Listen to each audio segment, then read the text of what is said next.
Ya, en este video lo que nosotros vamos a hacer es ver condicionales, ¿ya? Para ver condicionales tenemos que tener en cuenta que dentro de Java también existen, perdón, operaciones, bueno, operadores de asignación, ¿ya?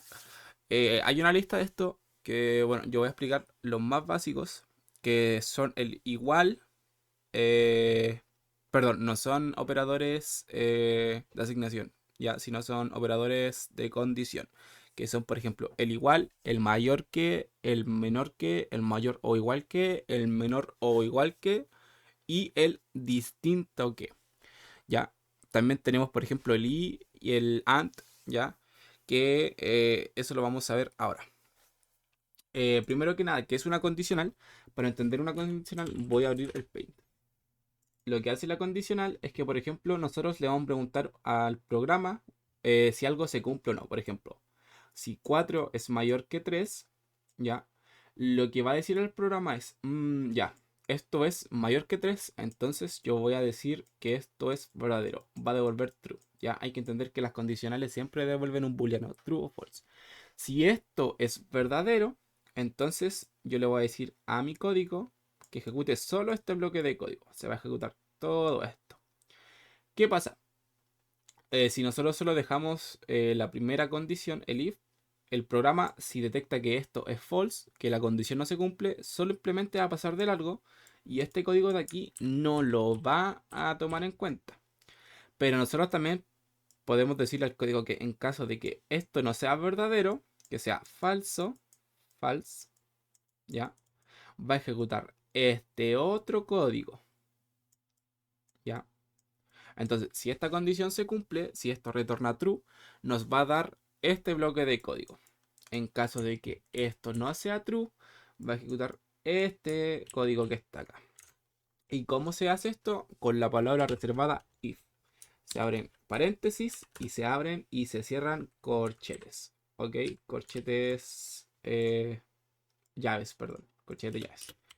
Dentro de nuestro paréntesis, nosotros vamos a colocar la condición que nosotros queremos verificar. Por ejemplo, yo voy a ocupar la misma. 4 es mayor que 3. Si 4 es mayor que 3, entonces mi programa me va a imprimir por consola que el número 4 es mayor que el número 3. Ya, y lo voy a ejecutar. Y como ves aquí en la consola, sí me muestra el mensaje que imprimimos porque esta condición se cumple. En el caso de que, por ejemplo, esta condición no se cumpla, yo digo que 4 es menor que 3, ya. Aquí, por ejemplo, ErrorLens, que es una extensión que yo le instalé a mi Visual, ya, nos dice que es un código muerto. ¿A qué se refiere con un código muerto? Es un código que no se va a estar ejecutando, no se va a usar. ¿Por qué? Porque esta condición me devuelve el false. ¿Ya? Y este código de aquí simplemente se va a ejecutar solo, siempre y cuando esto dé true. ¿Ya? Pero como 4 es menor que 3, retorna false. Entonces no me va a ejecutar nada. Ahora, como ya dije, a nuestro código de condición también podemos agregarle un bloque de código en caso de que esto sea falso, ¿ya? Que se hace con la palabra reservada else. Else se agrega después de las llaves, ¿ok? Y se tienen que abrir y cerrar llaves de nuevo. Y aquí nosotros, por ejemplo, podemos colocar un código. Yo voy a ponerle que por pantalla me va a imprimir que el número 4 es menor que el número 3. ¿Ya? Y voy a cerrarlo con esto. ¿Qué pasa aquí con el error lens? Nos sigue diciendo que esto es un código muerto. Simplemente ¿por qué? Porque esta parte del código no se va a ejecutar por esta condición. Ya. Entonces, da lo mismo eso, no lo tomen en cuenta. Ahora, si yo ejecuto mi código, ¿qué va a pasar? Que me va a decir que el número 4 es menor que el número 3. ¿Ok? Porque esta condición no se está cumpliendo. Entonces, este código que está acá, que esto, voy a ponerle un comentario. Esto solo pasa si es true. Y esto solo pasa si es false. En este caso, como nos está retornando false, ya esto se va a ejecutar acá. Pero a nuestras condiciones, voy a checar un poquito esto, nosotros podemos agregarle aún más, podemos agregarle más de una condición, ¿ok?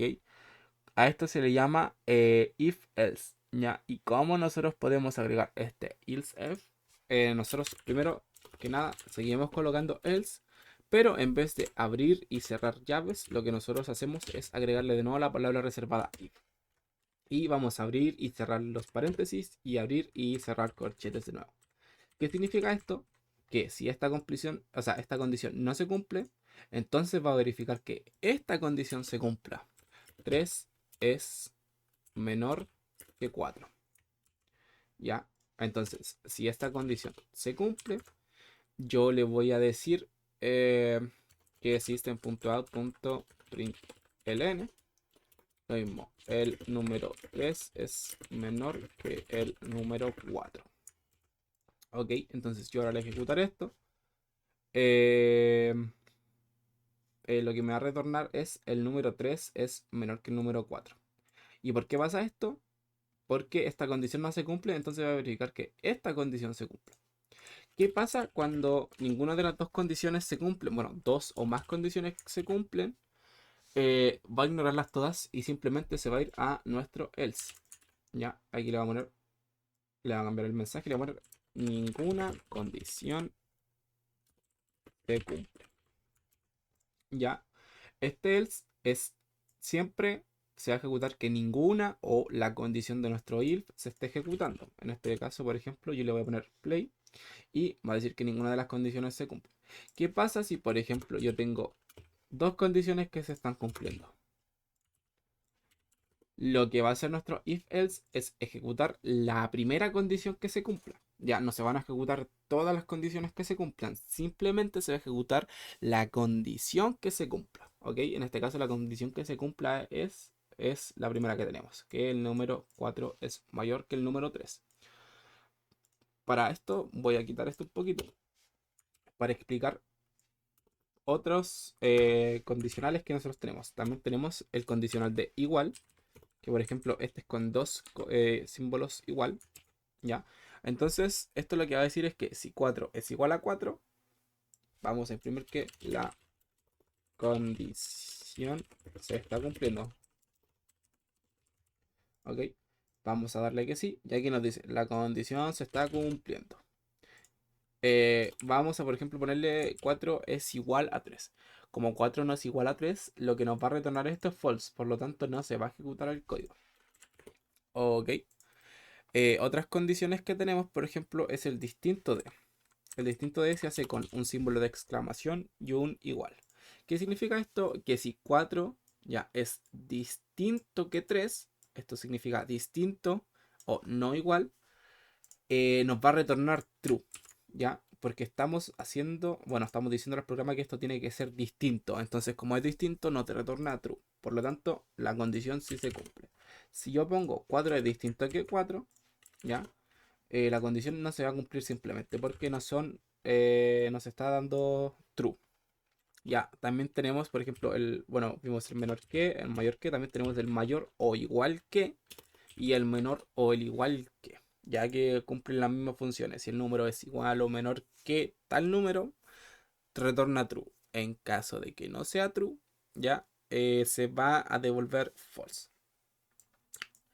Otra cosa que nosotros tenemos para verificar condiciones es algo que se llama switch. El switch, nosotros lo que vamos a hacer es pasarle una expresión, ¿ya? Y nosotros vamos a igualar a distintos casos, ¿ok? Voy a agarrar esto, voy a borrar esto. Listo. Y voy a explicarlo de una manera. Por ejemplo, yo tengo una condición, bueno, tengo una variable, ¿ya? Una variable tipo entero que se llama número, que es igual a 2, ¿ya? Ahora, el cuerpo de nuestro switch lo que va a hacer es, va a tener una palabra reservada, que nada más, y aquí se va a colocar a lo que nosotros queremos comparar, a nuestra expresión. En este caso va a ser num, ¿ya? Y después aquí con código le vamos a preguntar si por ejemplo, num es igual a tanto, se ejecuta este código y termina. Si num es igual a tanto, ejecuta este código y termina. En caso de que no se cumpla ninguna condición, al igual que lo que viene siendo el if, se va a ejecutar otra condición por defecto. ¿Ok? Entonces vamos a ver esto. Vamos a generar, bueno, vamos a crear una variable que se va a llamar num, que va a ser de tipo entero, que va a valer 1. Y ahora nosotros vamos a crear el switch. ¿ya? Y por ejemplo, aquí ya tenemos la estructura del switch, ¿ya? En argumento lo que nosotros vamos a colocar es nuestra expresión, que en este caso vamos a usar num, que equivale a 1. Ahora, el case dice, case significa, por ejemplo, 1. Si num es igual a 1, yo voy a ejecutar este código. System.out.println, por ejemplo. Le voy a poner el número es 1. Y voy a terminar. El break lo que hace es cortar, rompe, entonces ya se ejecuta esto, leo esto, ya, si num es igual a 1, voy a ejecutar este código y acto seguido voy a cortar esto, ya, entonces se va a terminar. ¿Qué pasa si yo ejecuto esto? Nos va a retornar el número es 1. Pero, ¿qué pasa si yo, por ejemplo, cambio el valor del número y lo pongo 2? El número ya no vale 1. Entonces ya no va a ser igual a 1, que es lo que pusimos en case, ¿ok? Entonces no nos va a retornar nada. Al igual que en el if, como dije, nosotros tenemos el default en el switch, que lo que hace es que en caso de que no se ejecute ninguno, se va a ejecutar este. El número no es 1. ¿Ok? Entonces yo lo ejecuto. Y me sale el número no es 1. Si yo coloco 1, ahora lo que me va a decir es el número es 1. ¿Ok? A esto yo le puedo agregar más sentencias. Por ejemplo, case, ya que siempre tiene que ser case, que va a ser como el igual a, en este caso 2. Y con dos puntos, no punto y coma. Entonces yo voy a copiar esto y voy a poner. El número es 2. Ya, en este caso, por ejemplo, yo tengo num. Num vale 1. Si yo ejecuto esto, me va a dar 1, que el número es 1. Pero si yo le cambio el número a 2, ahora en vez de darnos el número no es 1, lo que nos va a retornar es el número es 2. Pero si yo cambio esto a 3, por ejemplo, el número no es 1 ni es 2. Y yo ejecuto esto, nos va a retornar ese mensaje, que el número no es ni 1 ni es 2. Ya, entonces así funcionan las condicionales y los operadores de condición en Java.